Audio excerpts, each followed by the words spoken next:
Hello everyone and welcome to Three Coaches, One Topic. My name is Donna Burfield and today we are going to be talking about the benefits of failing forward and actually what that definition means to you and how other people interpret it. And so without further ado, I'm going to invite Wendy and Jihen to give you a little bit of a background on them and their coaching. So I'll throw it over to you, Wendy. Oh, thanks. Okay, my name is Wendy Shaw. I am an mBraining coach and trainer and do lots of NLP stuff as well. And I like working with all sorts of people. So I avoid having a niche. And yeah, I help them connect with their head, their heart and their gut and feel more them. I think that's a good word. Yeah. That's what I love to do. Yeah, definitely. Thank you. And Jihen. So hi, my name is Jihen Gatti. I'm the founder of Expand Coach. And well, I used to be an engineer before. So I don't know, I'm hearing a sound, so that's fine. Oh. Good. Everything's off. Yeah, that's the engineer that manifested on me just straight away. So I used to be an engineer and I worked in corporate for quite a long time. And now I sometimes would like to see my coaching as mind engineering, but it's much more than that because it's also connecting to the real us, as Wendy was saying, discovering themselves. But for me, it's really working with leaders who care. So they really care about leaving an impact and really delivering beyond the performance and the work to impact the people around them. And my work is to just help them amplify that impact so that they just shine their light to other people and these other people will shine their light further. So that's what I do. Oh, I love that. I love that. No, and it's true that, not everything has to be result orientated to get the best out of people. And, as soon as you start feeling comfortable with yourself and start being yourself, then, the benefits and the outcomes are quite powerful. So thank you for that, Jihen. As I said earlier, my name is Donna Burfield. I am a Joy and Purpose coach, and I run Coaches Supporting Coaches and CSE Certified Coaches Group. So before I was in education for 26 years. I'm a single parent and very, very passionate about children's rights and education and coaching. So when I get together with Jihen and Wendy, I get to discuss and explore all those wonderful elements. So I am extremely fortunate. So if anybody has any questions or have any comments or experiences they'd like to share, please feel free to put it in the comments and we will get round to answering those. But let's kick off. Okay, so failure. What is your definition, Wendy and Jihen, of the word failure? Well, I think it's very negative, isn't it? Yeah.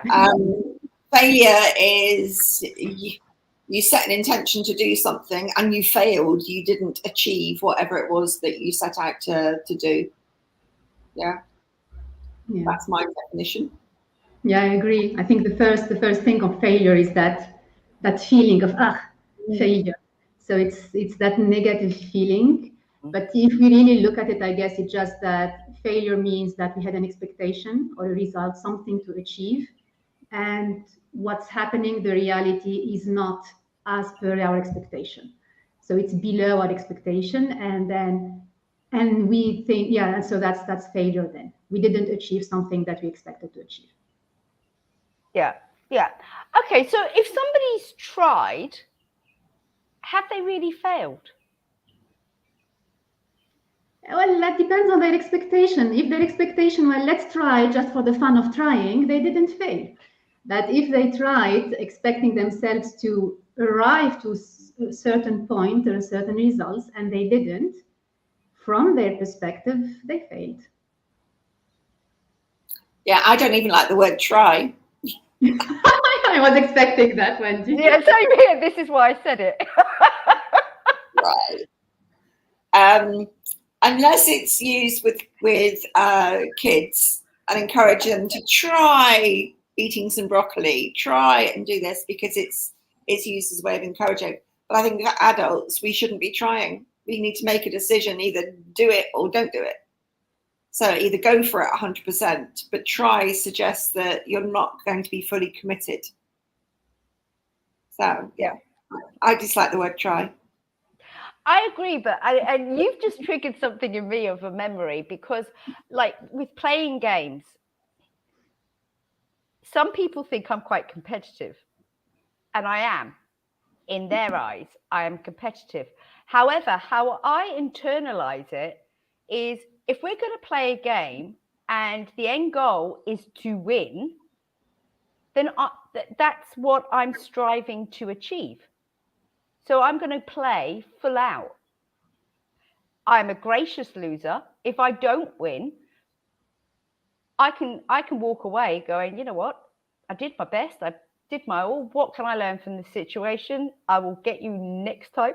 But so I think that, you know, like that failure is quite, it can be quite healthy and used as a positive. What do you think? Yeah, I'm obviously not as competitive as you, Donna. Okay, in the context of playing games, yes, for me it's about participating. It's about investing the time in participation rather than does it matter if I win or lose. But saying that, I'm a bit of a sore loser when it comes to Scrabble. I'm playing chess. I beat my brother once, and I've resigned. I'm the world champion family chess pet player, and I won't play him now because I'm the winner.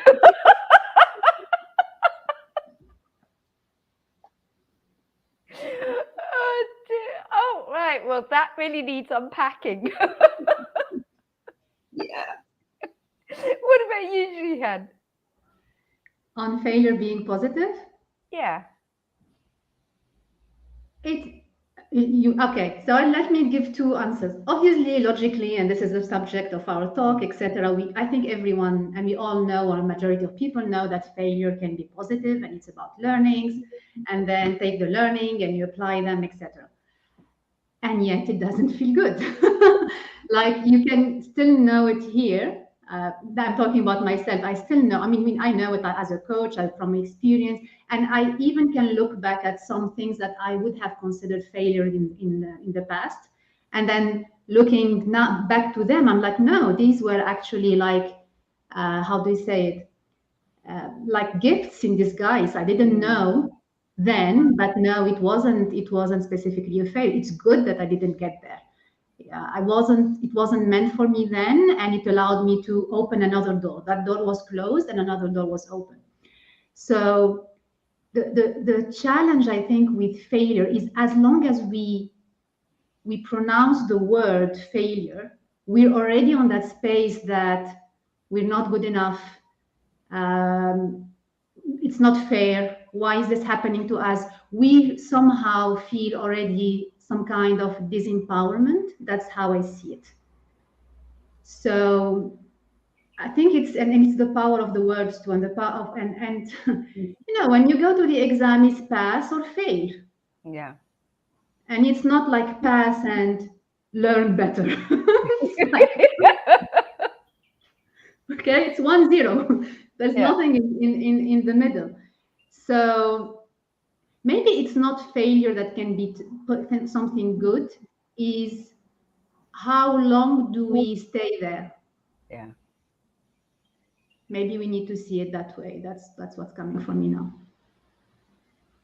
And I think along with that sense of failure as well, is when you get feedback, you're already, when somebody says, right, they call you into the office, or they say it's time for me to give you a monthly observation feedback or what have you, it's just like, okay, there's going to be a positive or a negative there. There's something that I'm doing well, and there's something that I'm rubbish at. That sense of unworthy, I'm not good enough.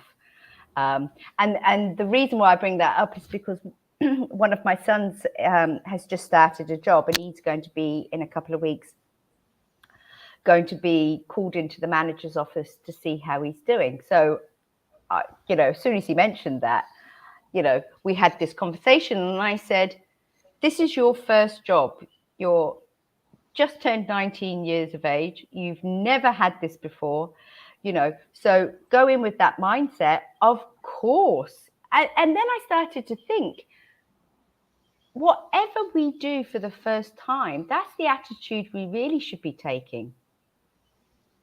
Of course, we're going to be learning and growing. Of course, we're not going to do things with confidence or competencies and stuff.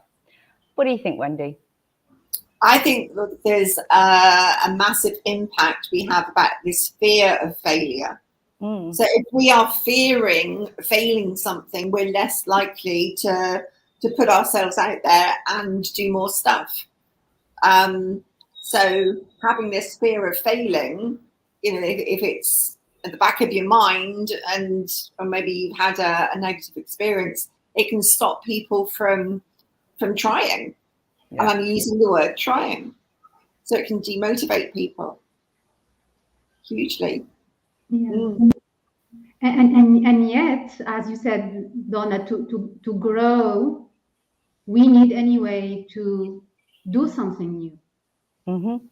And with doing something new, there's always the possibility of we're not doing it the right way, or not perfect as per whatever expectation it is. So failure, in the sense that we're not achieving a kind of perfection or a kind of result, it's always there. It's actually a sign of growing.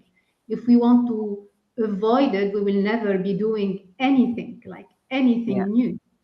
And that reminds me that the image I use when I talk about resilience of the baby who is learning how to walk, and they will fall every time. The baby will never say, oh, I'm failing at walking. Oh my God, I'm failed the first time and the second time and the third time. I will never be able to walk. Or they will never look at another baby and say, oh, that baby is actually 1 month younger than me, and he's already walking and almost running, and I'm still failing at walking. I will never walk.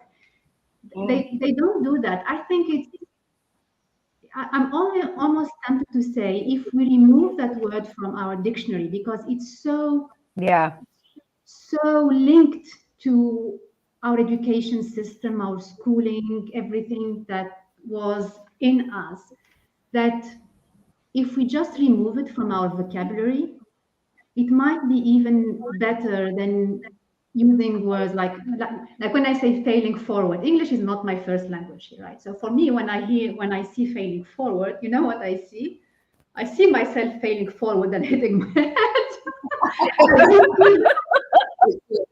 I don't see the failing forward in the means failing upwards, or, you know, because there's still that failing word that has a heavy weight into it. While what I love in terms of image is saying, oh, and maybe also it's, I don't know, now today I'm leaning into my scientific aspects. As engineers, and we're doing we need to find the problems, and every failure, whenever we try, is just a data point. Like, as we explore our world and we're exploring things and we don't know, if this thing doesn't work, means, okay, I now know it doesn't work, and I learned this and this from that. So now I'm going to try something else, and now I'm going to try something else, and now I'm going to try something else. And the only difference from that and life is that there is no attachment of our identity to the result of that experiment. So I don't know what you think. It reminds me of the story of, was it Thomas Edison, who invented the light bulb? And was it 1,000 attempts before he managed to make the light bulb work? The story goes that he was asked, how do you keep going when you just have so many failures? And he was like, failures? No, he said, I found 999 ways of how not to make a light bulb. Yeah. Yeah. It is a lot of mindset. It makes me think of, you know, are we pushing ourselves? Is it a perfectionist thing? Because if we're not perfect, we failed, we haven't achieved. So does it come back to, again, setting expectations that are so high, but also how that comes back to our childhood? How do we learn about failure as a kid? Is it about that, or is it about segregating people? Is this about that superior and inferior? I've passed, you haven't, that upmanship. You know, I mean, look at our education, you know, of passing the 11 plus to get into grammar school. And if you didn't pass and you failed and you had to go to comprehensive, I mean, that was... There's a stigma with that. There was this, yeah. I couldn't give a monkey's. I didn't want to be in the grammar school, but yeah. Do you think it's kind of an you know, that bias of them and us, and this is a way of where we can sort people out? I think in the education system, absolutely. But, you know, we're sorting them out to put them into common groups. If you put all the failures together, or the lower performers together, and then all the high achievers together. But then, yeah, the education system is so dated now. But isn't that the same in any business? You know, those that are performing, instead of taking the time to say to and acknowledging and recognizing those that are trying and thinking outside the box, they may not be getting those results straight away. However, you know, in the long term, they could be delivering something to you that is so much better. So to write them off. Yeah, I think it is setting expectations. I think, you know, job applications, you'd fail to get an interview or whatever, because they're looking for a specific criteria. And if you don't meet one of those criteria, you're off the list. So they're not looking at the person, they're looking at maybe it's the certifications, maybe it's the experience, maybe it's could be the age, could be the gender, whatever it is, they've got this criteria. So is it fair that we start thinking, oh, I failed at that interview, or I failed in that job application? Yeah, I think it's used a lot. And I think I still think, yeah, I mean, for now, that's the way the world works, right? You need specific qualifications for specific things, for specific work. So maybe that's not the problem, but maybe the problem is that, so I see it as like, if we see it as many doors, so we have many doors in front of us, and this is a filter. So this door is closed. We don't meet the criteria. We did not succeed into attending a specific thing. Whatever it is, that door is closed. Failure is when we think that door is all that is. Yeah. Yeah. So if that door is closed, doesn't mean there's not another one. It just means that, and that's I love this acronym of the word no. Like when you receive a no, and now as an entrepreneur, there's a lot of no. Sometimes I have a coaching discussion and I think everything was great and fine, and I'm really excited to helping the client, and then it's a no. And I must say, the first thing is, what did I do wrong? Like, wow, what happened? Maybe I wasn't, because the thing is, we want to serve too. So it's like, but I know I can help. Like, so maybe I wasn't whatever enough. And it, because of me, this person now cannot really achieve because I didn't blah, blah, blah. But then it means I think I'm really much more important than who I am. It's not about me. I don't even know what's happening in the other person. It's as if the word is happening because of what I'm doing. That's one. And then the other thing is like, no means next one. Just go to the next one. And I wanted to share now, because it's something that, and it's really amazing. Whenever we have this discussion or any kind of discussion, things start popping up. The things I hear or I look at around this theme. And this guy was saying, imagine there was a law, because Wendy was talking about the failure, the fear of failure would sometimes prevent us even from attempting and doing some of the things. And I know that, like, I sometimes can procrastinate because I wanted to be perfect, because I'm scared of, because of fear of missing out, whatever it is. So this guy was saying, imagine there was a law saying that for you to succeed, you need to fail 1,000 times. That's the rule. For you to succeed, you need to fail 1,000 times. What would you start doing? Give me failure. Yeah, yeah. Number one, number two, number three, let me fail and fail and fail and fail. And so that I can succeed. So it's really interesting as a reframe to see, oh my gosh, so if I had some kind of guarantee, I wouldn't mind failing. So maybe failing is just showing us that we think we know everything that is. So we think that if we failed on this one, all the other options and possibilities are really closed, while they are infinite. So maybe if you realize that there's infinite possibilities and that failure doesn't really mean anything else than this is an additional data point. I get the learnings or I don't get the learnings. Let me move on and open up and try. And the rule is after 1,000 failures, that will be a success. And I love what you're saying. And also, I think it's important for people to have that courage to ask, especially if they're going to interviews. And again, hitting on your point, Wendy, there has to be a criteria. There has to be certain competencies or qualifications in certain jobs that you're going for. And that's only right. That's good practice, best practice. But if you failed, if you didn't get that job, then go back and ask them, what areas, what didn't I hit? What are the markers? And then this is something that you can work on for next time. And it also brought up for me, I remember when I was nannying. Now, when you're young, 17, 18, 19, and you're going for a job for, quite wealthy, educated people, and you're sent through the agency to go to this interview, the bosses think they are interviewing you. They don't even consider the fact that this 18, 19-year-old is actually interviewing them.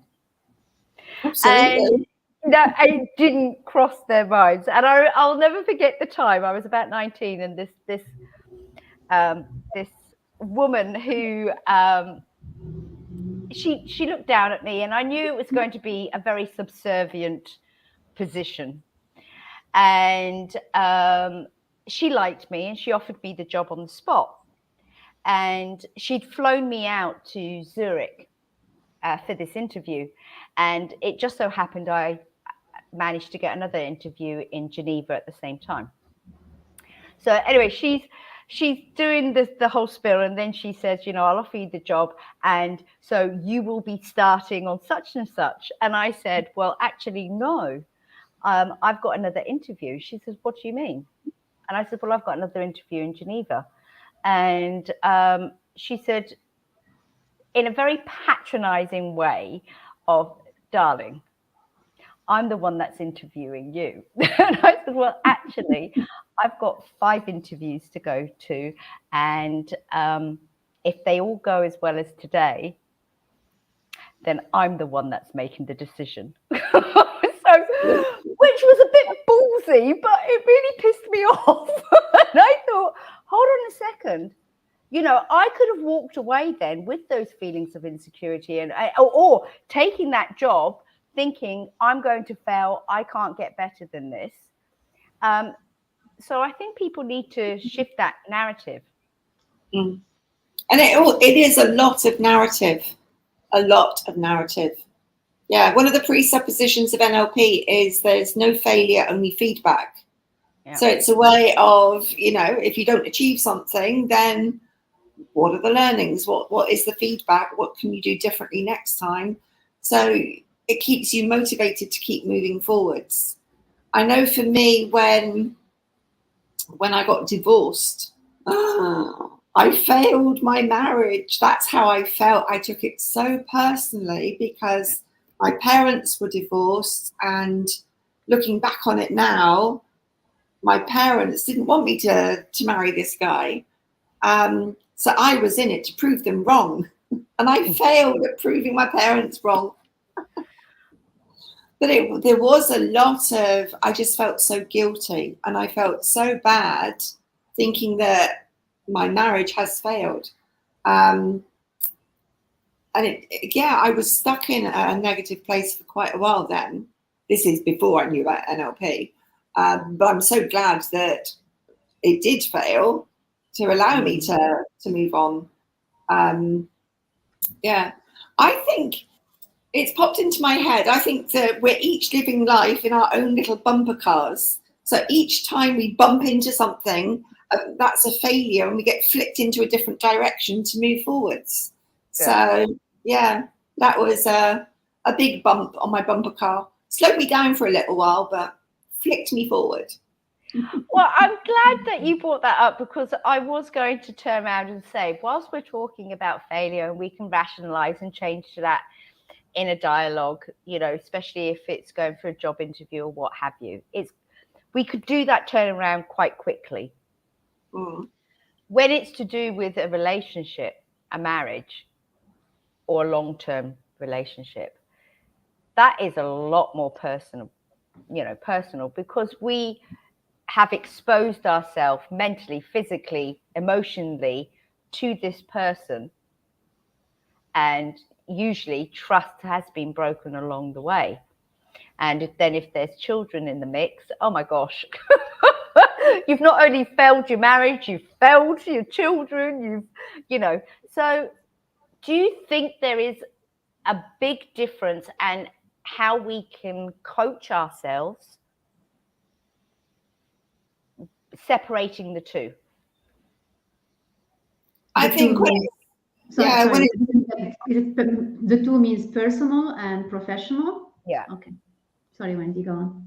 Yeah, no, I'd say if it's business or if it's a job, we can blame so many other people.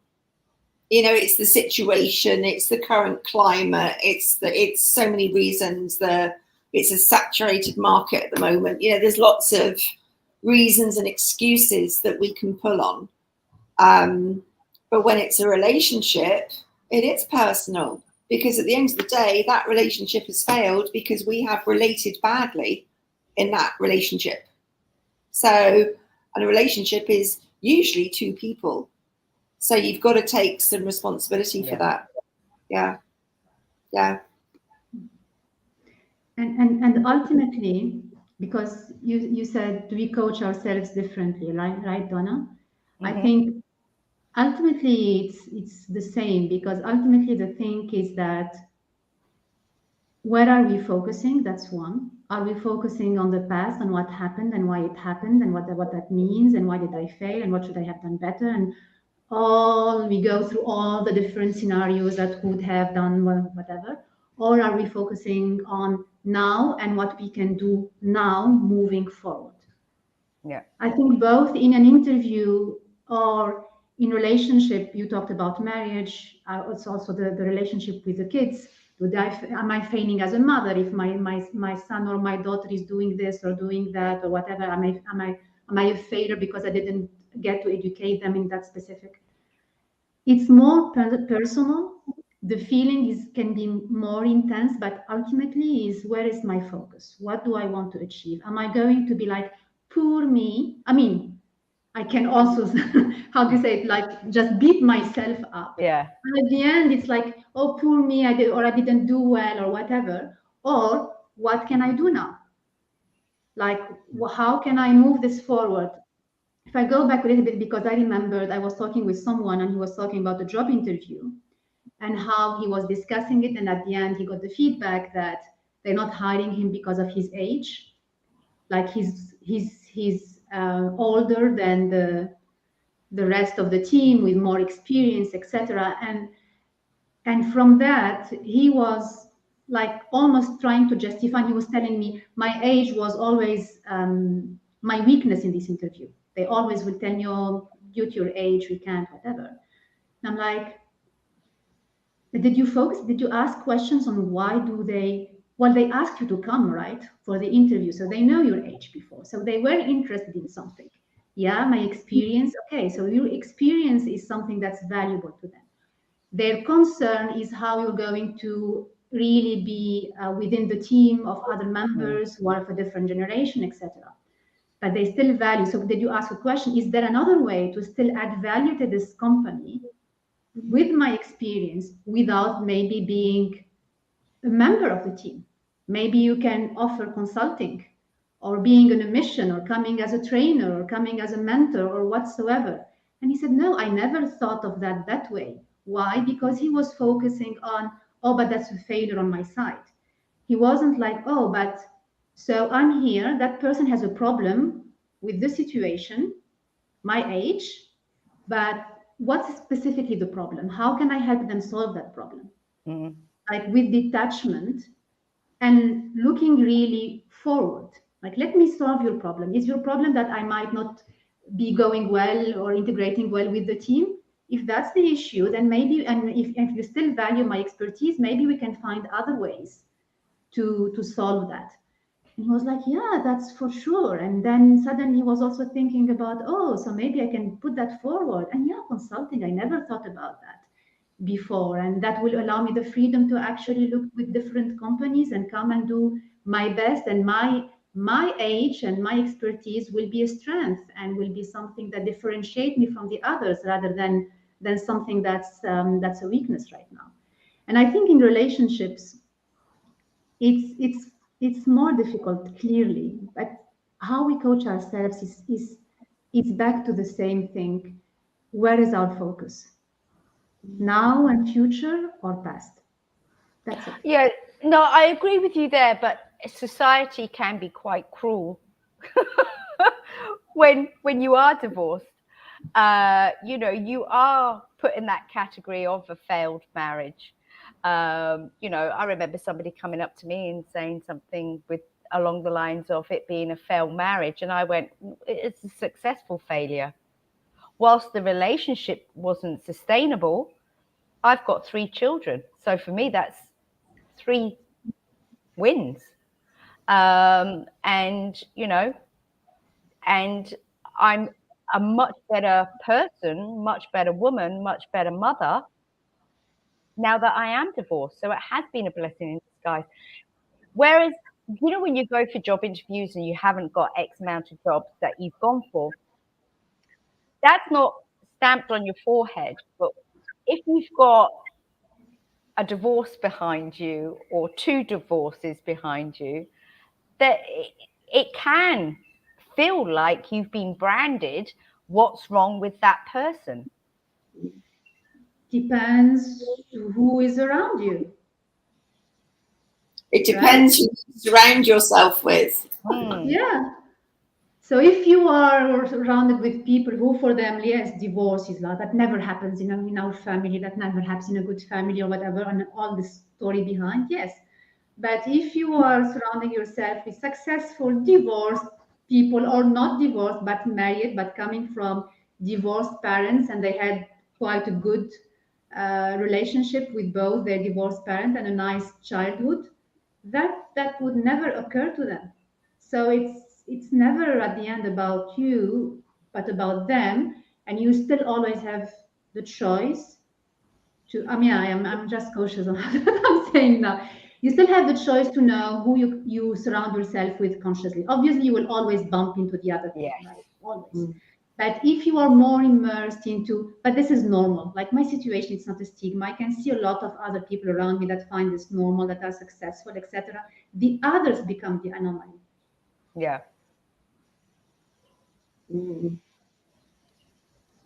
Yeah. I think it's hard for the kids in those situations. So when they're hearing that you've come from, one of my pet hates is people saying to children, you've come from a broken family. I just think that language is so bad. Mm. What do you think, Wendy? Jump in with your NLPing. Yeah, it's that label of being broken now, isn't it? Yeah.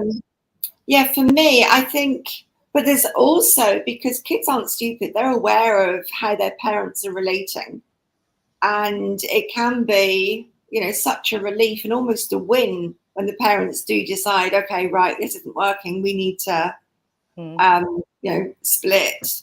And life becomes so much calmer and peaceful as a result. So it's not seeing, it depends on what we view as failure and what we view as, you know, a success. If we're aiming for perfect, there is no perfect relationship. So yeah, it's a tough one. It's very tough. I mean, I look back on all of my failures in life, and I wouldn't be where I am today if I was still married. I'd never have come to Dubai. I'd never have moved to London. There's so much I wouldn't have done. And I remember sort of rediscovering myself because I got kind of lost myself in that relationship. I was young when I met him. We were together 8.5 years, and I went from living at home to moving in with him. I'd never lived on my own. And it was like, ooh, and nobody knew. I remember having a day off and I went swimming, and I was swimming along thinking, nobody knows where I am. And that had never happened before. And it was like, wow. So yeah.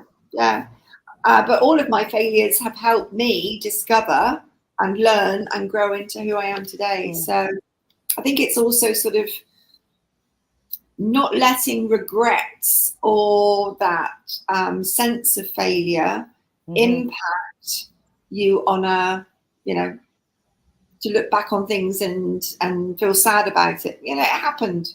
What we do it. It's part of my history. It's part of how I got to where I am now. Yeah. I think in relationships especially, we can and we do kind of go back into the past and dip into it and review it and think back on all the things that were great at the beginning and everything that went wrong. And, you know, we're not being present. We're not focusing on now and what we can do to move forward. It's like, oh, poor me, and I miss him. And how did we get it so wrong? Yeah. When you miss them, that is do turn off your phone. Do not go near your laptop. Whenever you're going through a breakup, turn off all electronics. Yeah. I don't think I had back. Yeah, it was so long ago, Donna. I don't think I had a mobile phone in those days. No. So luckiest. They were still stuck on the wall, were they? Or the dial ones? The rotary phone. No, I think we had the one that you could sort of lift up and walk around the house with it. Yeah. Good old days. So, okay, let's go around the room. What is your biggest learning that you're like, you know what, at the time, and I know you kind of just mentioned your marriage, but at that time, I really wanted this and I felt I failed. But now, from today, looking back, actually, I'm really glad that didn't happen.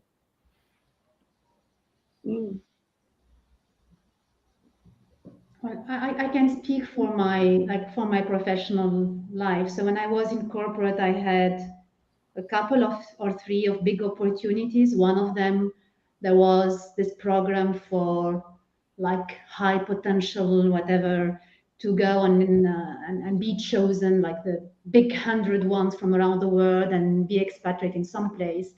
And I applied to it and I didn't get it. And it's not only that I didn't get it, someone else from the company got it, right? Because it's that judgment that's bad, one, and it's that judgment that, oh, the other person got it and not me, so they are better or it's not fair or whatever. And I cried. I cried, and I'm like, my life is ending. But then that person who went there did not succeed. Like, they came back and their career was halted somehow because they didn't do well in that expatriation. And I'm like, oh my gosh, so maybe that was good because I stayed and I had something that is other doors that opened for me and other things that opened. And another thing also, I mean, I was also working in a big corporate, and then they pulled out of the region, and I was transferred to another smaller somehow entity. And I felt it like almost a failure. That's not what I signed for. Like, I got the right degree, I went into the right corporation, I did my job, I was moving upwards, etc. Why is this happening? This is a failure. What did I not do well? Should I have done something different? But then the thing is that, and I'm back to this, how am I to say this is good or bad? Like, do I know the future? Now looking backward to it, like, we will till the day we are on our deathbed, and even then we would never ever know if something is really bad or good for us. Even if it's something that really seems horrible, we don't know how this life is working. What would that, if that didn't happen and something else happened, what would all the things that would be coming upwards? Like, it's how do you say, pretentious, right? Is that the correct word? Yeah, to judge anything that it's bad or good. It happened, it feels bad. Okay, take the time to feel that feeling. Yeah. Like, we shouldn't also go to the other extreme of saying, no, no, no, no, no, I shouldn't be feeling this. No, no, I need to, like, just move on. And no, if I feel bad and it hurts, well, it hurts. Yeah. Doesn't need to make sense. I can say to myself, oh, but Jihen, you don't know if this is bad or good. Oh, it still feels bad. So let it be. Like, let that feeling be. It's not, that's okay. It's just a feeling. I think it's more of the fear. We don't know how powerful we are. We think if we are down, we cannot get back again. So we don't let ourselves be down. We But will if never we know. remember, and that's how also maybe having we didn't speak about the support group, but having someone around you that will remind you of all the times you failed and how you still stand up and moved forward. Because if we have that trust that, okay, I failed in the sense that I fall down, if I'm down, I'm not staying there. I will stand up and move forward. Then it's okay. Then if we know whatever happens, we will be okay. That would be, Yeah. yeah, that would be the, I was going to say the end, the game end. Yeah. But it's good that we're never there, because otherwise the game will end. So as long as the game is playing, that's Sadly, the game. for some, it is the end game for them. But again, without challenges, we never know how truly strong and resourceful we are. So it's a compliment, you know. And the whole thing is not to sit in there and to dwell and to feel overwhelmed. And then you mentioned about that community, and it is whenever you're striving to become a better person, to do better, to try something new, there is always going to be that sense of not feeling good enough and so forth. So around you to turn around and go, well, good on you, you tried. I know you don't like that word, Wendy, but you tried, you gave it a go. So now what are you going to do? What are your options? You know? Yep. So yeah. Yeah, for me, I think the example I can share is 2017. I set up a business with a business partner. Luckily, it failed fast, and I think that's a coined phrase for businesses now. That, you know, fail fast, because, you know, everything costs money, and if you can fail fast, it cuts down on the expenses. So although I took it very personally and I took it very hard. I was concerned about my reputation, about my credibility. I felt incredibly stupid as a result, thinking I should never have trusted my business partner, but I did. And I can't undo what happened. But similarly to what Jihen was saying, that the support I had, so my learnings and discoveries from that failure was I discovered who my true friends were. Mm-hmm. The support I had one guy said, Wendy, I speak Arabic. So if you have to go to the police, if you have to go to court, you know, all of these things, I'm there for you. I will translate for you. And bless him, he stood by his word. Police station, we got up to one of the most senior people's office just because he was speaking Arabic. It's like, ooh, and just allowing people to help me. So yeah, that was, I was destroyed at the time. I just felt such a massive failure. But yeah, lots of great lessons from that. It's like, okay, so I won't do that again. I will listen to my gut that was screaming at me and I was losing so much weight. And, you know, so on different levels, I knew things weren't right. But yeah. Well, all of these learnings are there to help you start play. Look, we can't put boundaries up and we don't understand and really appreciate our values until they are challenged.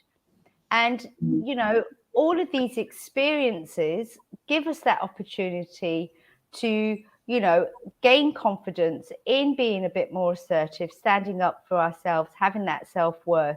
So, yeah, no, I agree with you. And one of my biggest things, I think it was fear. Okay, so I just had, I hadn't just had. I knew all three of my kids were leaving the UAE. I was working in learning support.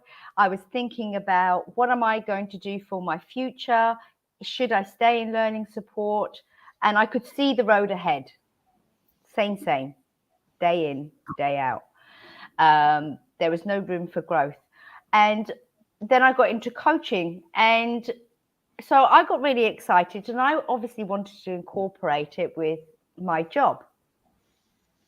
And I remember going to the head of pastoral, who was also a coach. So perfect mentor there. I was super excited. Went to her saying, look, I've just I'm thinking about doing coaching and mentoring with children. I would love to do. She shot me down.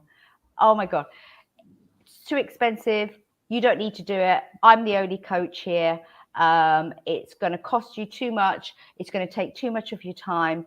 And do you have a university degree? And I'm like, hold on a second. I was just talking about coaching, going through certification, then accreditation. And she was going, well, you need to have a X, Y, and Z sort of Z degree. And she said, to be honest, I think you should just forget about it. Well, that was like a red flag to a bull. So I was like, right, I'll show you.